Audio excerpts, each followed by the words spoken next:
This is the Harvey Hour. My name's Nathan Harvey. Welcome back to another episode of the Harvey Hour. Today is Saturday, July 23, and as always, I'm joined alongside my dad, Stephen Harvey. Welcome to the show. Hello, everyone.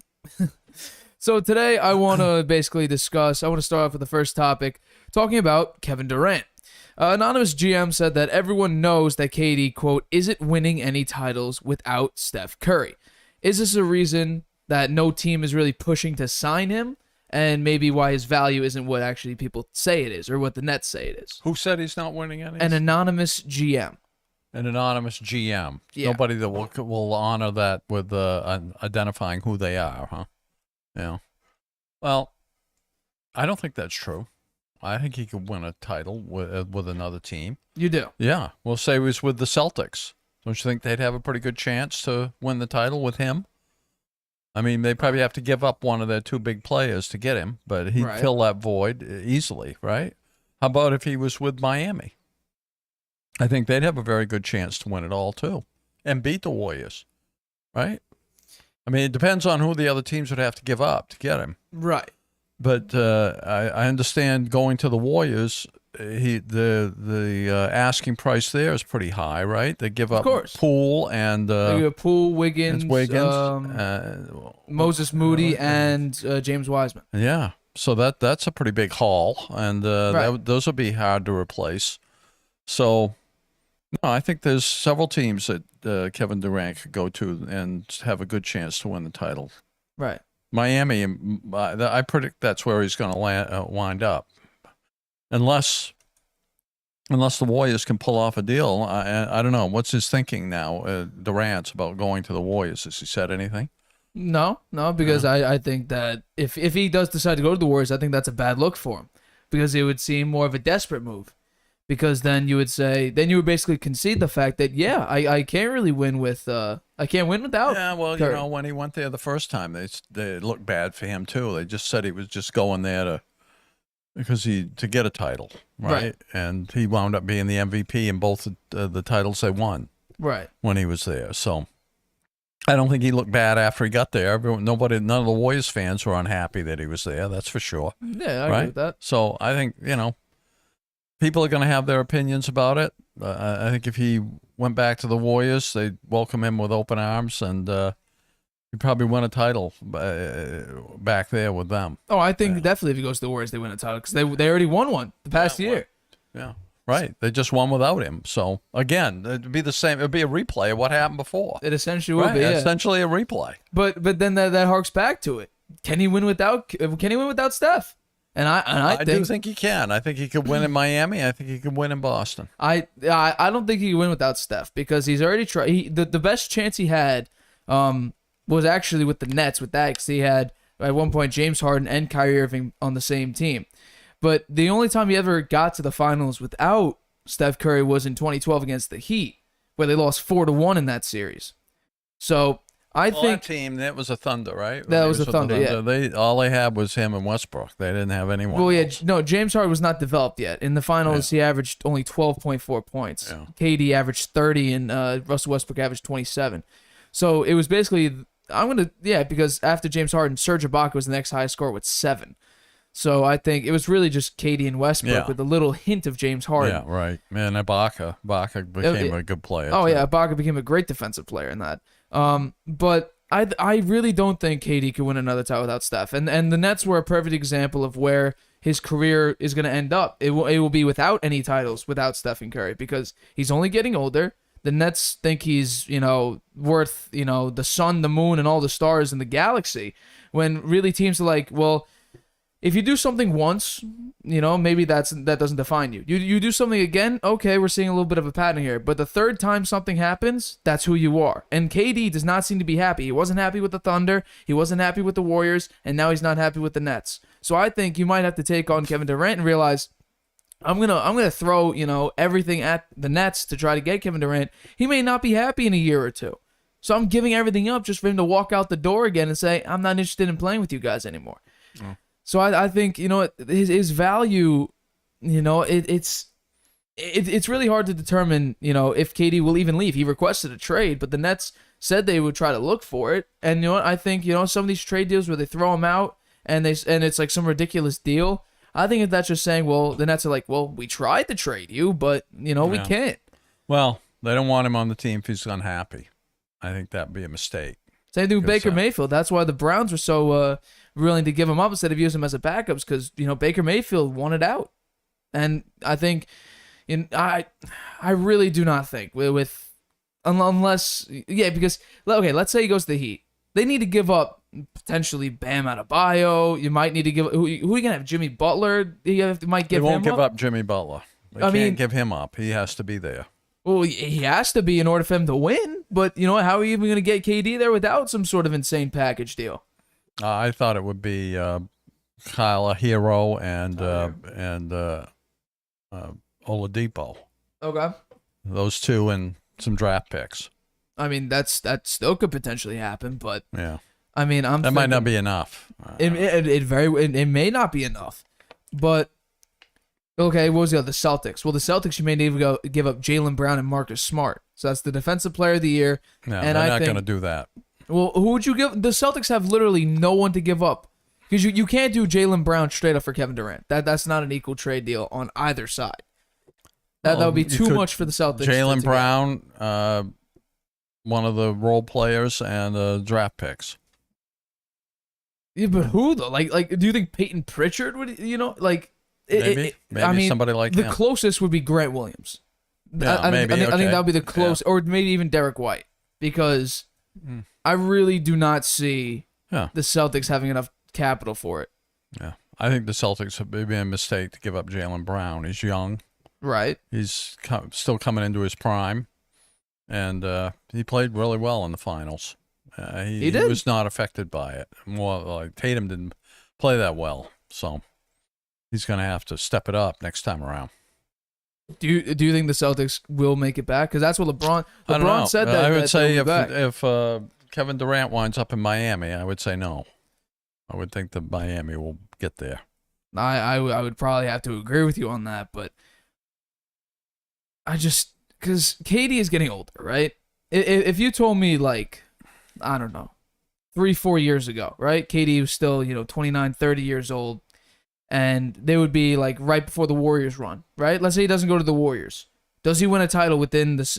So what? 3 years with the Warriors. In that 3-year span, does KD make it and win the finals if he didn't go to the Warriors? Any other team, besides obviously the Cavs, because the Cavs couldn't afford him.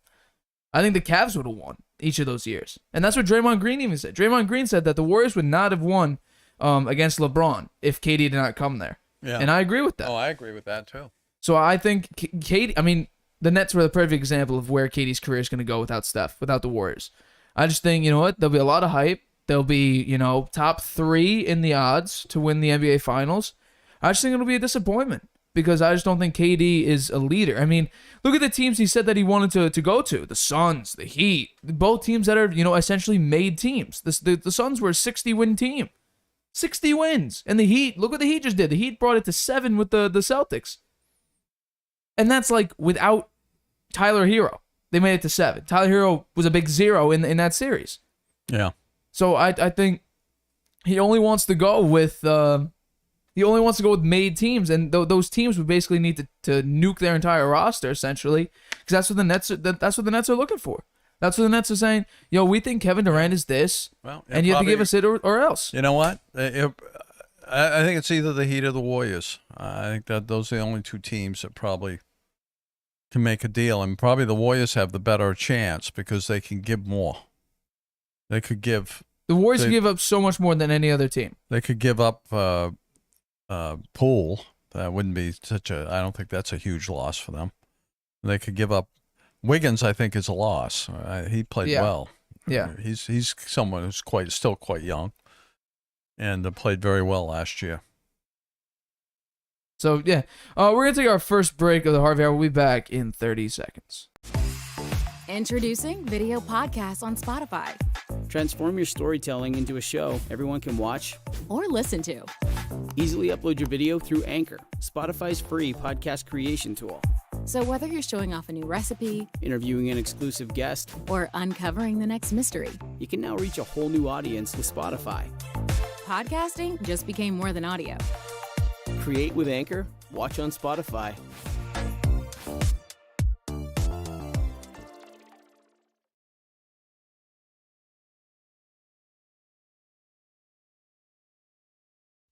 You have a lot to say. Maybe you've thought, I should start a podcast. Meet Anchor, the easiest way to make a podcast ever. It's a powerful mobile app and web tool that lets you record a podcast anywhere and distribute it everywhere. It's great whether you're a seasoned pro or just starting out. And it's 100% free. You can record your show straight into Anchor on your phone, iPad, or the web, using any mic you want. Record alone or with friends or co-hosts anywhere in the world. You can add background music and transitions, and your listeners can send you voice messages that you can incorporate right into your next episode. If you want to produce your show using another app, you can upload your own audio directly from web or mobile, and still take advantage of Anchor's totally free podcast hosting. Once your podcast is ready to publish, Anchor can automatically distribute it to every major podcast platform. That includes Apple Podcasts, Google Podcasts, and Spotify, so your listeners can hear your show wherever they want. And on the web, you can see detailed analytics about how people are listening. Plus, you'll get a great-looking profile page where anyone can listen to your podcast or subscribe to it. And if you want to ask your audience to support your work, Anchor makes it easy to collect monthly payments from the people who love your podcast and want to see it grow. You really don't need a recording studio, expensive equipment, or a bunch of technical knowledge to deal with a podcast feed.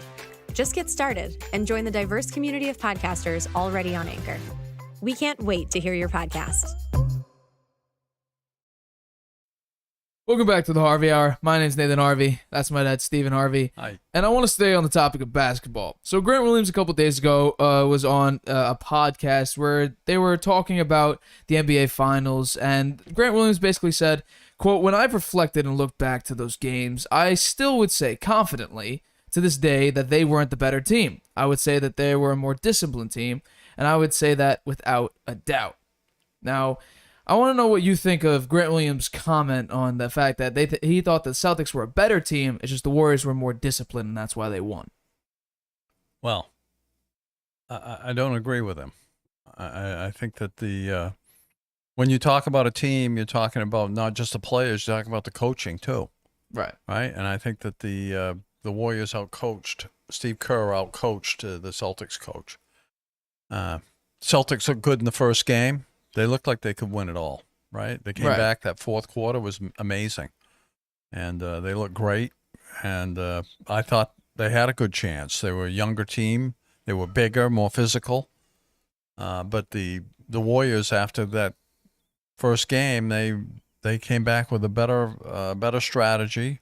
The defense was awesome. The Celtics couldn't. The Warriors defended them on the perimeter very closely. They didn't, and the Celtics couldn't adjust with quickness to get to the basket when the perimeter defense was way out there. They couldn't break that. So I would say they were outcoached. And Stephen Curry was the best player on the court by quite a bit. Right. I mean, Tatum didn't come close to him. That would have been the matchup, right? Curry against Tatum. And Tatum was not anywhere near what the performance that Curry put on. And the rest of the team complimented Curry very well. I mean, they were strong on the boards. They got a lot more offensive rebounds than the Celtics did. Right. I physically, in terms of physical talent, youth, the Celtics have a very good team. But were they the better team than the Warriors? I'd have to say no. I will say that the Celtics, if we're talking strictly about talent, I think the Celtics were a better team strictly because the Warriors on the defensive side were not what the Celtics were, especially during the regular season. The Celtics had the second best shot blocker per game in the NBA in Robert Williams. Yeah. Jason Tatum and Jaylen Brown were the best 2 and 3, probably close up to the top of the NBA. Jaylen Brown, I think, actually played a little bit better than Jason Tatum, especially in the finals, averaged more points than him. But Grant Williams, I do not consider Grant Williams, he's not exactly a top tier player. No. I don't think he's anywhere near a top tier player. No, I agree. He averaged 17 points. He averaged 4 points in the NBA Finals. So He came really up do small. He didn't do much. He let the team down a little bit, I think. Right. I think a lot here's what I believe. I think the most talented team always doesn't win. And I think in this case the Celtics were the more talented team because the Warriors, Klay Thompson wasn't there. He hasn't been there really. Well, he since didn't the get injury. going until later in the season, right? He was coming back from that Right, injury. he came back like about halfway He played through. pretty good after he got warmed up there. It took him a couple of games, but he played pretty well. He was hitting his three. But His defense may not be what it used his to be. defense is nowhere near where it used to be. Yeah. Steph Curry's he's really came away from the three and started to drive the ball more. So his 3-point threat, it's still there. It's still very prominent, but it's not as what it used He to be. hit those threes in when he 2017. needed to hit them. He hit them, and they were daggers. Yeah. They were daggers. Especially They late took in the Game wind 6. out of the Celtics' sails. Yeah. The Celtics were a bigger team than the Warriors. Yeah.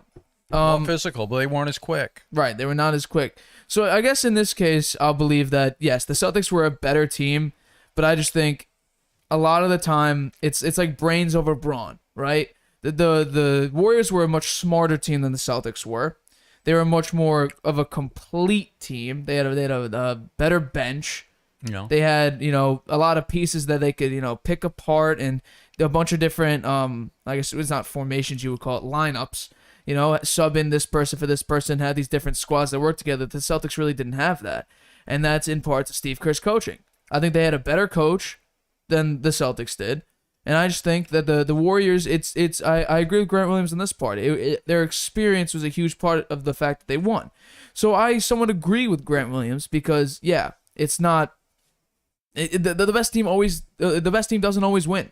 And the best team shouldn't always win because some of the times the best team is not the brightest Well, team. I think the best team is, as I said before, it's a comprehensive thing. It includes more than just the players. It's the coaching too. Right. The chemistry, all of that comes into play, right? And I'm not knocking the Celtics coach. And his first-year coach made it to the finals. No, that's he did a tremendous fantastic feat. job. He did a fantastic I job, agree but I with do that. think he got out-coached in the finals.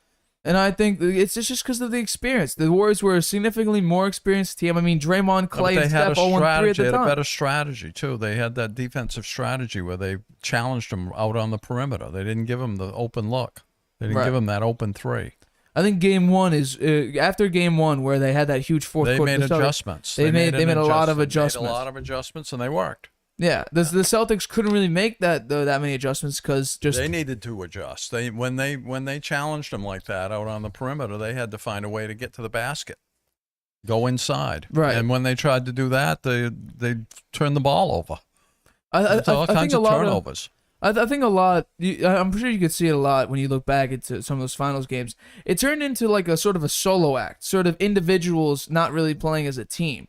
Like Jason Tatum was trying to get going, Jaylen Brown got going, Jason Tatum was trying to catch up with them. Marcus Smart was doing his own thing. I think they learned a lot from the finals. I think they it was, learned yeah. a lot. It's a different ball game, and maybe they weren't quite ready for it. But I think they learned a lot from it, and I like the team they're putting together for next year. Yeah, They got the new point guard from Malcolm the Brogdon. Pacers, and Yeah. they picked up Gallinari as a off the bench 3-point shooter. right. I think that's good. They've definitely improved in places that they definitely need Yeah. help in. And they got Gallinari for basically nothing, right? Right, Yeah. they picked him off waivers because Yeah. the Spurs, or was it, I forgot, I think it was, the Spurs traded away. I mean, he's a better DeJounte 3-point Murray. shooter than to the Greg Hawks. Williams. Yeah, definitely. Yeah, I mean, he's a more clutch 3-point shooter. He'll hit those shots. Right. You know? right. He's just more of an experienced player. Yeah, he's I a think. long-term player, and he's big. Yeah. Right? He's almost 7 feet tall. Yeah. Yeah. So Looking forward to watching the Celtics this year. We're going to have the NBA they with the league network. pass. We're going to have the league pass. All right. And watch the Celtics every night. Yeah. Yeah. So we're gonna move on to this. We're not gonna go to break right now. SB Nation, which is a website, they rated their best starting quarterbacks in the preseason for 2022 based on 3 factors, and the scale goes from 1 to 10. Their 3 factors were supporting cast, tangibles, and intangibles. Patrick Mahomes led the list with Joe Burrow and Josh Allen being tied for second, and Tom Brady being tied for fourth, with Aaron Rodgers, Russell Wilson, and Kyler Murray. Is Brady ranked too low on this list, and what do you think of the overall rankings? I looked at that list, and I would say they copped out on that list, right? They got all these people tied, all these quarterbacks tied at number 4, and then they jumped to number 8. I think that's a cop-out. Come on, you got to rank them. You got to identify 10 quarterbacks. You can't say they're all tied. Oh, that big group of people is tied. Right. I don't think that's a valid way of doing it. I like the ranking factors, right? The intangible, the tangible, and the supporting cast, because that's what we've been talking about, right? The supporting cast for Aaron Rodgers. Like, Yep. I saw that rate. That was one of the lower ratings, right? 6.5. Yeah, 6.5, because he doesn't look like he has a great supporting cast this time. Not at but all. they gave him a 10 on intangibles. Yeah. I don't agree with that. He's kind of an odd head case, I think. Right. He's like not really, doesn't seem like a real team player to me. I don't know. I'm not in the locker room, so I don't know what that's like. But he seems like more of it's all about me than he is a team player. So I wouldn't have given him a 10 for that. I think Brady's ranked too low, right? They didn't give him a very high ranking on the tangibles part of it. They gave him a 7. Yeah. I mean, he's tough, right? He can take a hit. Right. How often's he been hurt? 1 year. Once. And it was because he had an ACL. He couldn't play the year. He right? played with a huge gash in his throwing hand. He's had some injury. He's a tough player, and he has an arm. He's got a very good arm. Right. Right. And what Belichick said, why'd you draft Tom Brady? We liked his arm. Right. You know. I mean, maybe he's not that mobile. He doesn't need to be. Not that mobile. He ain't mobile, period. He's the smartest quarterback of all time out there. He knows what he's doing. Right. He knows where he's going. So I definitely would have ranked him higher than 4. Right. I have him 1 on my list. Yeah. Well, I do. I like the Joe Burrow up there near the top. They had him at 2. I think I had him at 3. Right. They give him an 8.5. I wouldn't have given Mahomes number 1. Podcast. His intangibles are not a 10. I'm sorry. His leadership, the smarts out there on the field, he proved it last year. He made a lot of boo-boos. Right? Right. I don't think his intangibles are a 10. The quarterback is supposed to know where he's going with the ball, be the leader, be able to outfox the defense, know what the defense is doing. Don't turn the ball over, right? Right. And Patrick Mahomes is not. I don't think that intangible one there. I don't think a 10 is the right score for him. I wouldn't have. They ranked him 1. I had him down at number 6 or 7. I think. Him at 7. Yeah. So I don't like that list. I'll start with Aaron Rodgers, then I'll move on to the rest of the list. Aaron Rodgers, they gave him a 10 for tangibles, 10 for intangibles, and 6.5 for supporting cast. And they define what they mean by tangibles, intangibles, and supporting cast. Supporting cast is obvious. It's just the team around you. It's not factoring any defense or anything like that. Tangibles incorporates things like physical traits like arm strength and speed, but durability and prior injuries. Intangibles are leadership, extending plays, orchestrating game-winning drives, and also incorporates actions that benefit or harm the team. I'll start with the intangibles. They gave Aaron Rodgers where is it here? They gave him a 10 for intangibles. He does not orchestrate game-winning drives well. Did anyone else see the 49ers game? Or was it only me that saw the 49ers game? Did he orchestrate a game-winning drive in that game? Nope. Or did have any sort of, moment that he really... He was good. He was good in the first quarter, and after that, they couldn't do anything. Extending plays. Does he extend plays? No. Especially against the 49ers, he played super conservative.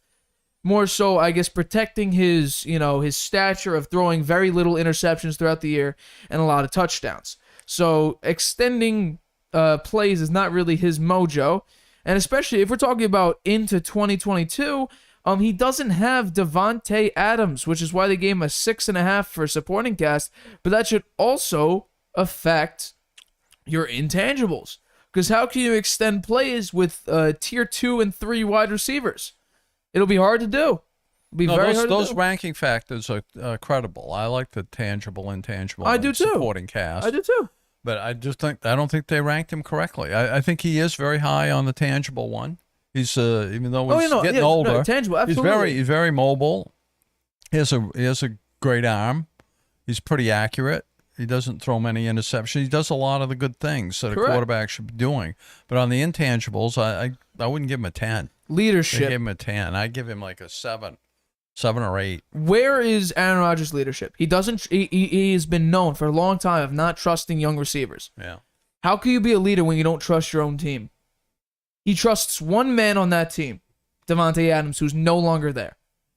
Well, he liked Randall Cobb, didn't he? Yeah, he liked Randall Cobb so much he threw it to him once against the 49ers late in the game in double coverage. Yeah. That's how much he likes Randall Cobb. That's how much he was complaining in the previous offseason about not having enough weapons. The Packers gave him Randall Cobb and threw him one pass in a crucial playoff game. Yeah.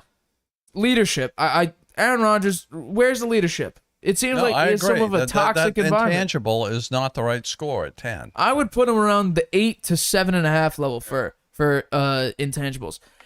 I'll go with the Tom Brady now. Tom Brady's tangibles 7, intangibles 10, and supporting cast 9.5. And this is the description they gave for Tom Brady.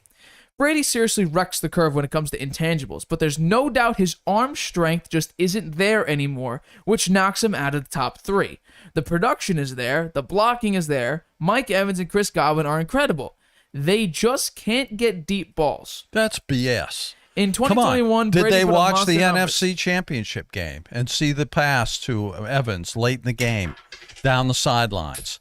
It was about what, a 50-yard pass? 55-yard pass. 55-yard pass, right on the money. Yep. Right on the money, right in his perfect pass. Yeah. So he doesn't have the arm strength to throw the deep ball? Come on. That's baloney. Tom Brady led the league the past 2 years in a stat called air distance, throwing the ball the farthest of any other quarterback. I would say you need an arm to do that. Yeah. Mike Evans, the past 2 years he's played with Brady, has each gotten 1,000 yards receiving. You know what? Arians' offense is more about the longer pass. That Right. hadn't been Brady's thing when he was with Correct. the Patriots. They were more dink and dunk. But generally a quarterback who throws down the field a lot is going to have more interceptions. Right. Right? Brady didn't have that many interceptions. For, as you say, he had the stat that said he had more air and more time in the air on his balls than anybody else, right? Right. You'd think that a quarterback doing that would have more interceptions. He doesn't have many. It just shows how accurate he is, and that's a testament to his arm strength. He is essentially 50 yards away from having 10,000 yards in only 2 seasons. 83 touchdowns to 24 interceptions. 301.5 yards per game. Yards per catch, yards gained per completion, 11.2. That's a first down every throw. Every completion is a first down. 11.2. That had to be number 1 in the league. Why didn't he win the MVP last year? I don't Because Aaron get it. Rodgers had 37 touchdowns, like 4 interceptions. Look at those stats, though. No, I 11 understand. yards, No, I understand. 11 No. yards per pass, average, huh? We talked about that a few months ago about the MVP award. So the tangible 7 and Mike Evans and Chris Godwin are incredible. They just can't get deep balls. I remember the first year Brady was there when they won the Super Bowl in the playoff game in Lambeau Field against Aaron Rodgers. There was that huge deep ball over the middle of the field that Chris Godwin caught in an incredible catch that was like 40 yards down the field. I remember the Raiders game. Scotty Miller had that halftime catch at the corner of the end zone. Same thing against the Packers again around halftime. Yeah. A long ball to Scotty Miller. Right. So Tom Brady Chris Godwin and Mike Evans not being able to catch deep balls, I just don't think that's You know what? anywhere fair. That ranking is jaded by his age. Even though that doesn't show up, his age doesn't show up, that it's affected him or very little. They're using that. They're colored by that. They're affected by that in their ranking. People are telling Brady he should retire for 9 years at this now, yeah. point. Because no quarterback has ever done what Brady's done. Played this well into this age. People are telling him at 37, 38 years old, it's time to shut it down. Let's call it a career.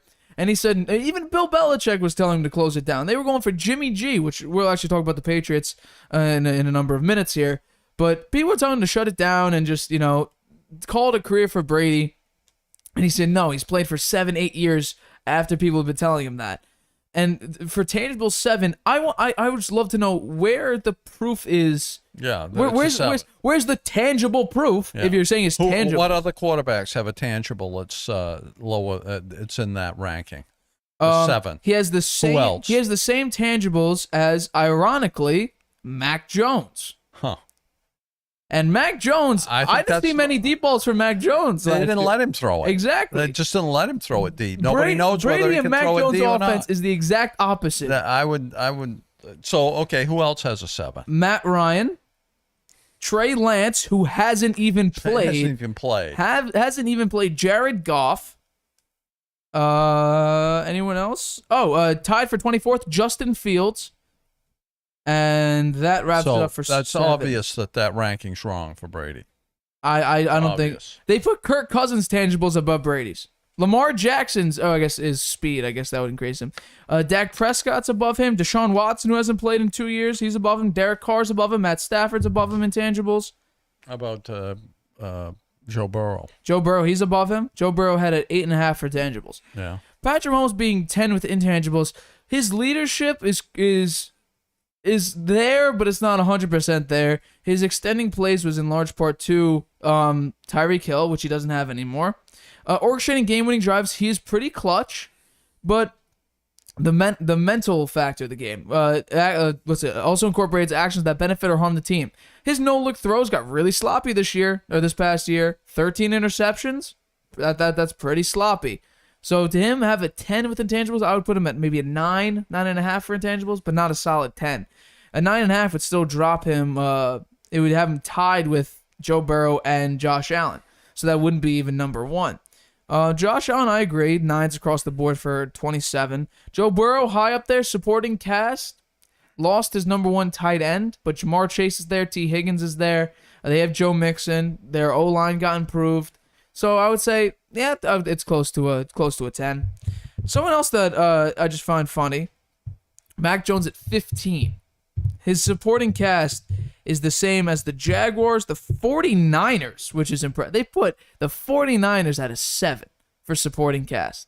I don't agree with that. I don't either. Brandon Ayuk, Eli Mitchell, Debo Samuel, George Kittle. Yeah. So they have this tremendous set of receivers. I think, you know what? I think if anyone else had that set, they would be much higher. Yeah. I mean, they even have the number 1. They have the What did highest Jimmy graded. G? What was his rank? He's not considered a starting quarterback on this list. Oh, really? Yeah, Come on. because they have Trey Lance as the starter. These are for starting QBs in 2022. Well, I think Jimmy G should get a ranking. He's not a starting quarterback right now. Yeah. He's hurt and he's getting traded. He's hurt? Yeah, he had the shoulder surgery they just got cleared for. So the trades might come in. But since we're talking about Jimmy G, I want to move on this. The 49ers have green-lighted Jimmy G and his agent to talk to teams and search for a trade partner for him to get traded out. So I want to ask, what do you think is the best place for Jimmy G to go to? Which team? Yeah. Well, it's a little late in the game now. A lot of the moves have been made, Correct. and I'm not sure what the home is for him. Think of a team with a bad quarterback and see if, would they consider replacing him. Well, Carolina, but they picked up They got Baker Mayfield. Seattle. Seattle's definitely an option. Yeah. I mean, Seattle's in that division, so True. they probably wouldn't want him going there. I think Seattle would be a good spot for him. Right. Although he might not want to be there. Their offensive line's a sieve. Yeah. And they don't have much of a run game in there. Yeah. So Giants. funny you bring that up. That's my choice. Yeah. It's between the Giants and the Bucks. If Brady leaves, if the Bucks have a serious feeling that Brady leaves, have Jimmy G go there because Jimmy G can win But games. Brady's not leaving this year. He may. Who knows? He said he's going to take it year by year to see if he'll stay. No, but I mean, he's going to play this year. This year, yeah, that's what I'm saying though. But keep Jimmy him. G, they're back trying up. to unload him now, right? No. Put him on the Bucks so he could start next year. I don't think Brady will want Jimmy G there. I mean, it's not a fight for your starting job. It's your job. Yeah, well, I don't think that would be the chemistry would be very good having Jimmy G on the Bucks right now.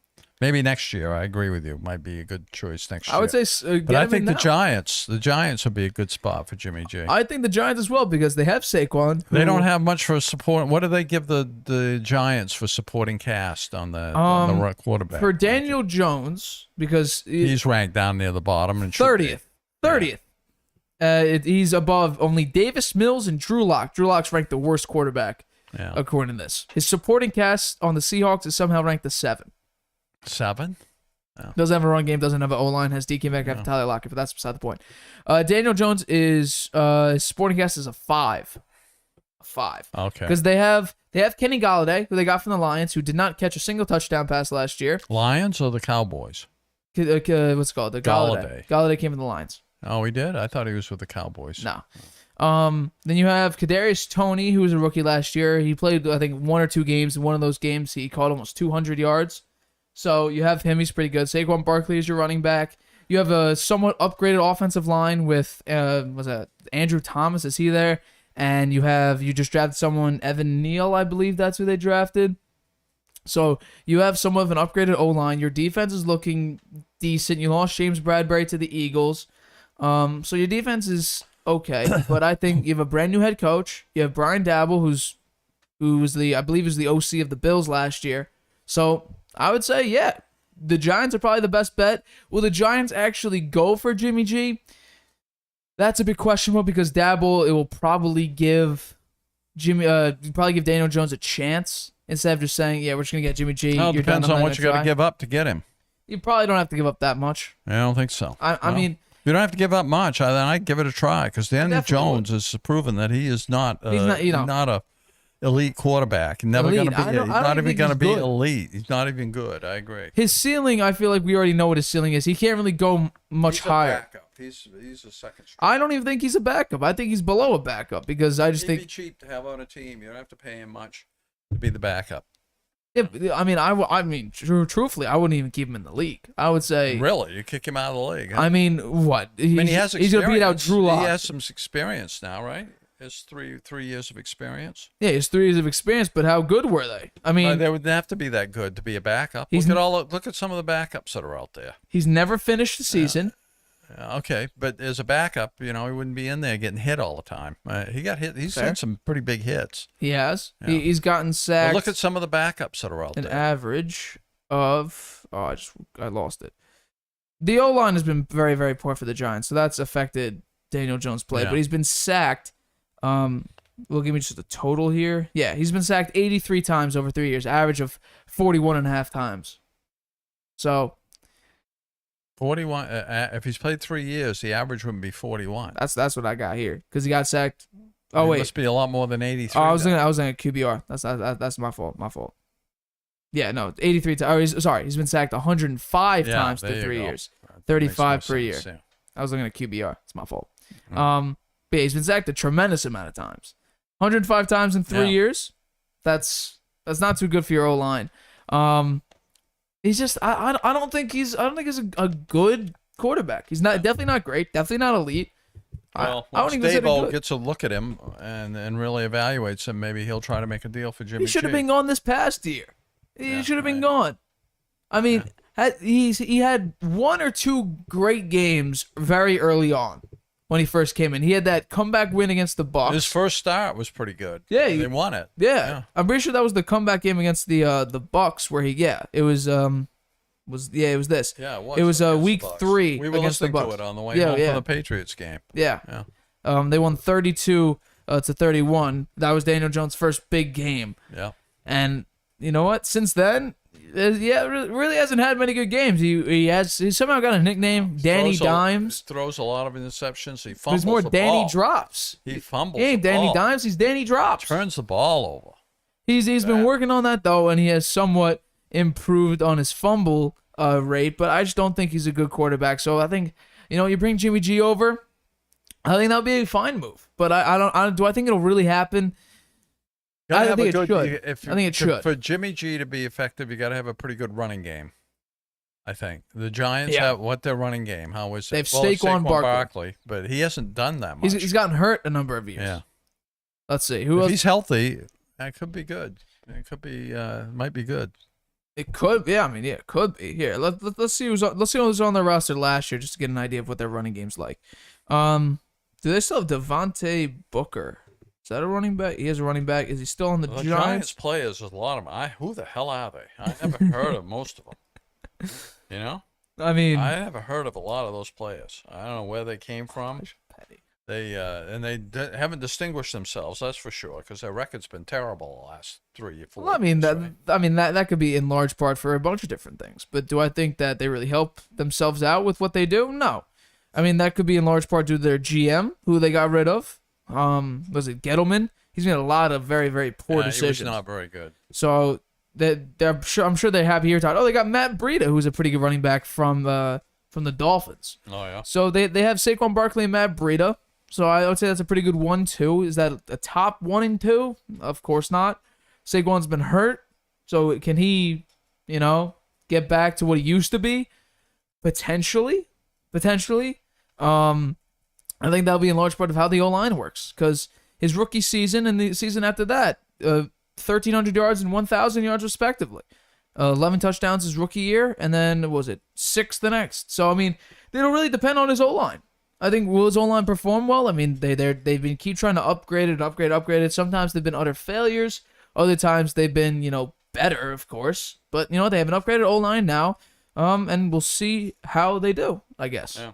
We're going to take another break. We'll be back in 30 seconds. Introducing video podcasts on Spotify Transform your storytelling into a show everyone can watch or listen to. Easily upload your video through Anchor, Spotify's free podcast creation tool. So whether you're showing off a new recipe, Interviewing an exclusive guest, or uncovering the next mystery, you can now reach a whole new audience with Spotify. podcasting just became more than audio. Create with Anchor, watch on Spotify.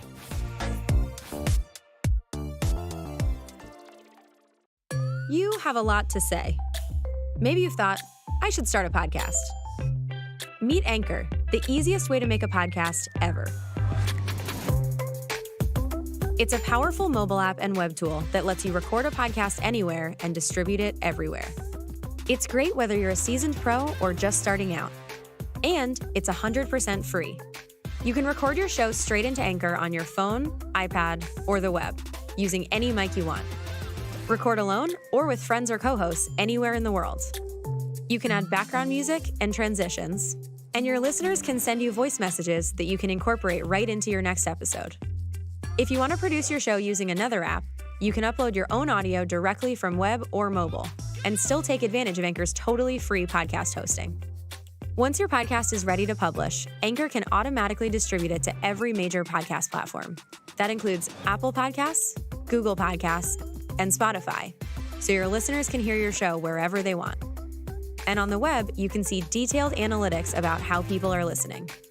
Plus, you'll get a great-looking profile page where anyone can listen to your podcast or subscribe to it. And if you want to ask your audience to support your work, Anchor makes it easy to collect monthly payments from the people who love your podcast and want to see it grow. You really don't need a recording studio, expensive equipment, or a bunch of technical knowledge to deal with a podcast feed. Just get started and join the diverse community of podcasters already on Anchor. We can't wait to hear your podcast. Welcome back to the Harvey Hour. My name is Nathan Harvey. That's my dad, Stephen Harvey. And Hello. I want to wrap up today's Harvey Hour talking about the Patriots. Oh, boy. Bill Belichick's doing something never really done before in the NFL.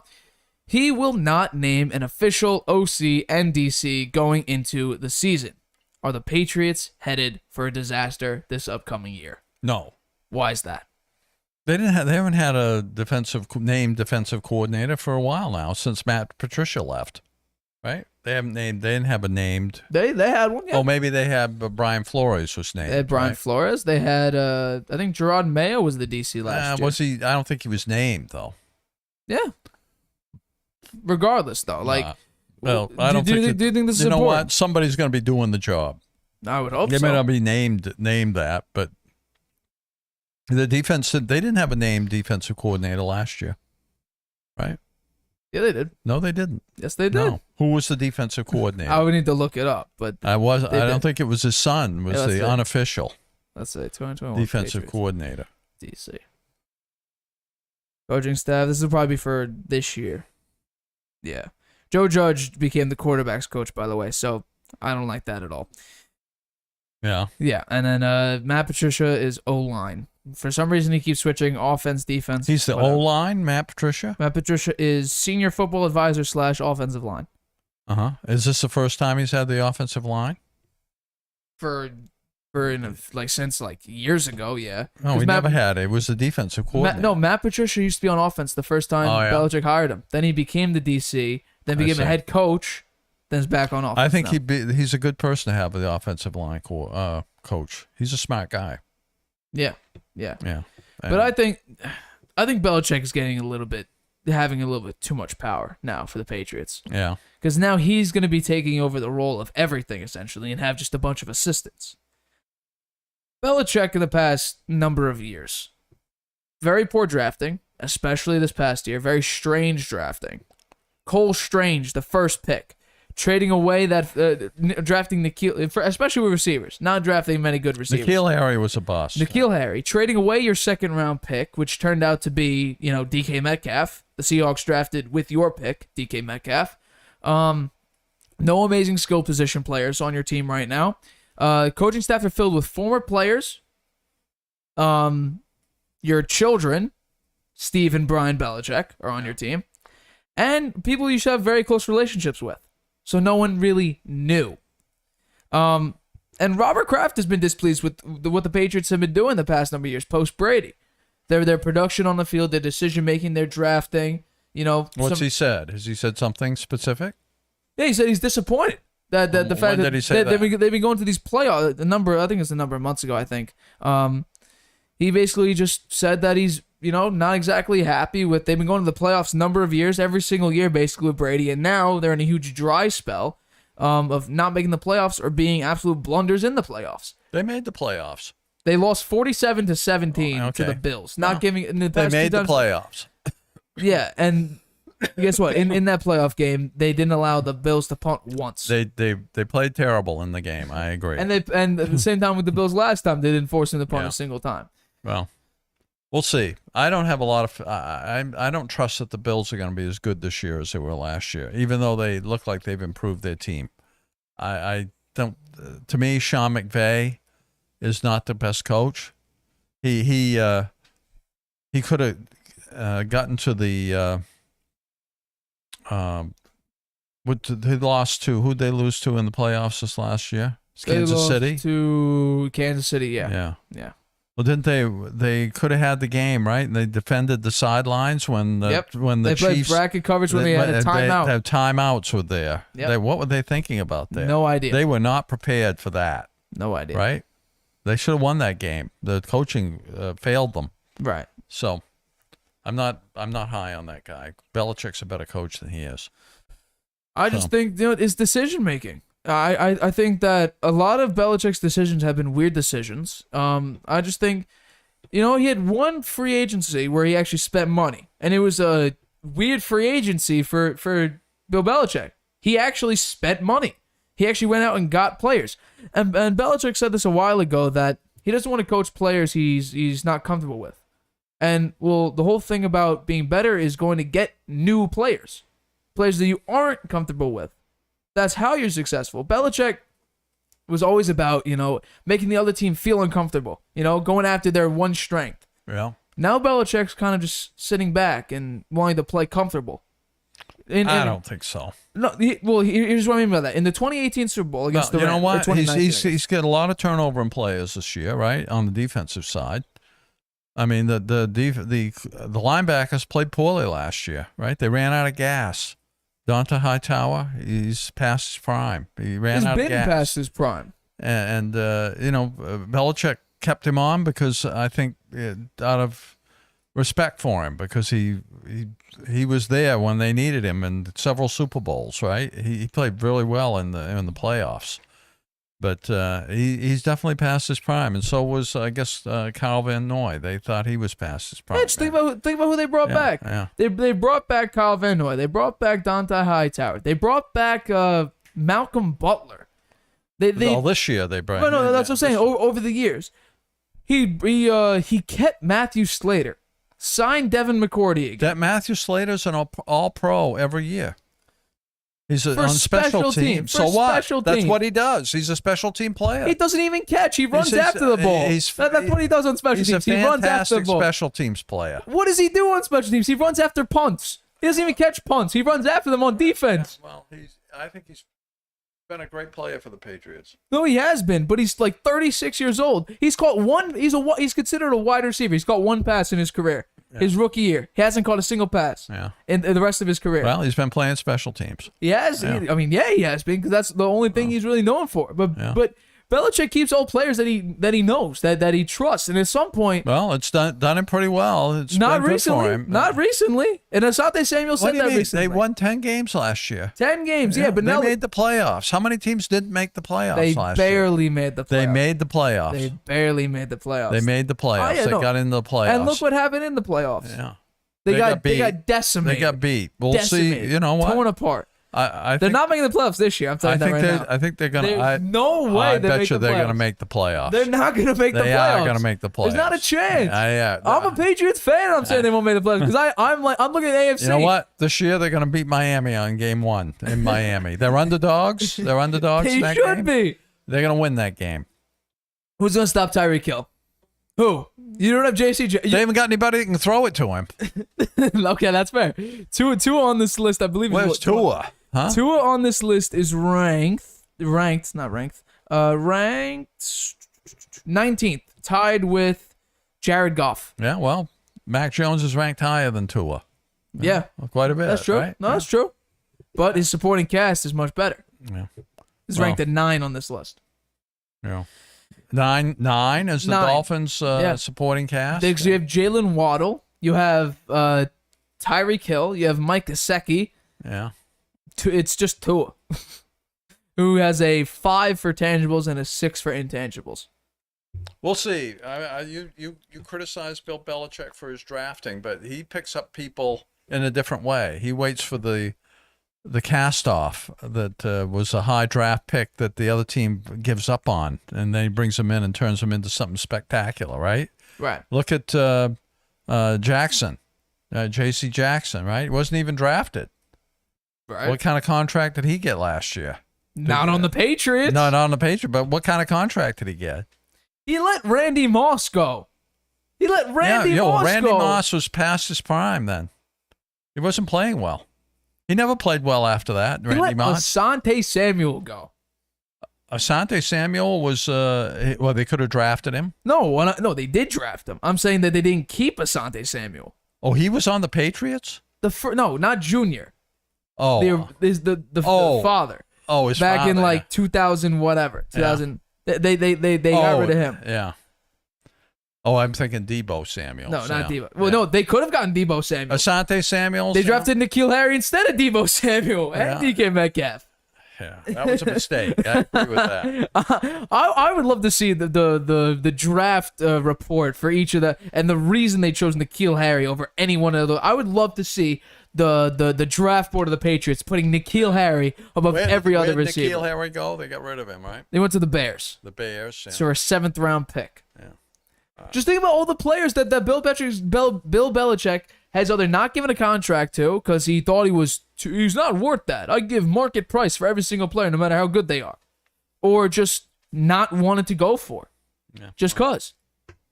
We'll see what happens this year, Nate.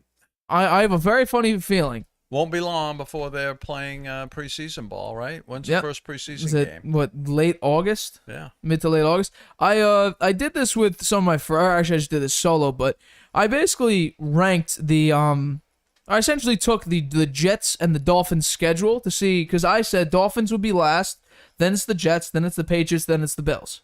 So I just decided, what are the Patriots? What are the Jets? What are the Dolphins? I have the Dolphins going 7-10. I'm going to put up my list probably the next Harvey hour of who's making the playoffs, who's not. But I have the Dolphins being last at 7-10. I have the Jets being third, going 8-9. And I have the Patriots going, is this the Patriots? No, I just have the Patriots above them. So I think they're going to win. I said 9-8 on one of the past Harvey hours. So the Patriots going 9-8. So it's going to be 9-8, 8-9, and then 7-10. Yeah. So all one win away from one another. Yeah. And then the Bills probably will be 12 wins, something like that. Yeah. So, I mean, that's what I'm looking like for the Jets. The Patriots will win at least 10 games. I can't see them winning 10 games. I really can't. Okay. Well, it'll be very, very interesting to see. I'll be very, very curious about this. We'll be talking about that every week during the season. I'm sure we will. Yeah. I'm sure we will. But for this Harvey hour, unless you have anything else to say. Go Patriots. For this Harvey Hour, I'm going to wrap it up. My name is Nathan Harvey. That's my dad, Stephen Harvey. We're the Harvey Hour. Catch you guys next time.